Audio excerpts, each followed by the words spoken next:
இந்த விஷயத்தை பொறுத்த வரைக்கும் வழக்குகள் நடந்துட்டு இருக்குது நீதிமன்றத்தில். அதாவது மக்கள் முன்னிலையில் வந்து திமுக மேலே பல விமர்சனங்கள் வச்சாங்க தமிழக வெற்றி கழகத்தினர். ஆனால் நீதிமன்றத்தில் திமுக மேலே ஒரு விமர்சனமே வைக்காம அது தெரியாமல் நடந்துருச்சு. அதுக்கு முரணாவே பதில் பேசியிருக்காங்களே, எப்படி பார்க்குறீங்க? இல்லை, எந்த முரணும் கிடையாது. ஒரு சில வார்த்தைகளை மட்டும் எடுத்துக்கொண்டு ஒட்டுமொத்த தீர்ப்பையும் ஒட்டுமொத்த ப்ரேயரையும் நம்ம வந்து கொச்சைப்படுத்திட முடியாது.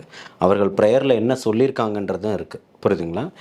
தனிநபர் ஆணையம் ஒன்று அமைச்சதுக்கு பிறகும் அந்த தனிநபர் ஆணையத்தின் மீது உச்ச நீதிமன்றத்தில் இருக்கக்கூடிய ஓய்வு பெற்ற நீதிபதிகளும் அடங்கணுன்றத ஒரு கோரிக்கை வச்சுருக்கிறாங்க. ஆனால் அதை யாரும் இங்கே சொல்கிறதுக்கு எடுத்து பேசுகிறதுக்கு இல்லை, புரியுதுங்களா? அப்போ நீதி விசாரணையை நம்புகிறாரு, ஆனால் நீதியோடு நடக்கணுன்றத எதிர்பார்க்கிறாரு. அதற்கான நீதியின் கதவுகளை தட்டுறாரு. இது ஜனநாயகத்தினுடைய உரிமையாக தான் பார்க்கப்படுது.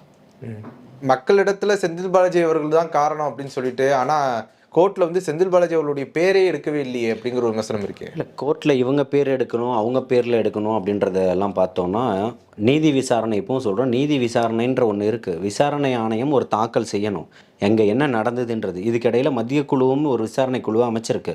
ஆனால் இவர் சிபிஐ வழக்குகள் வேணும், விசாரணை வேண்டும், உச்ச நீதிமன்றத்தினுடைய ஓய்வு பெற்ற நீதி அரசர்களும் அதில் வந்து இடம்பெறணும்னு கேட்குறதே நீதியும் உண்மையும் வெளியில் கொண்டு வரணுன்றதுக்கான ஒரு விஷயமாக தானே பார்க்கப்படுது. அப்போ எல்லாத்துக்குமான பதில்கள் அதில் இருக்கும்னு சொல்கிறார்.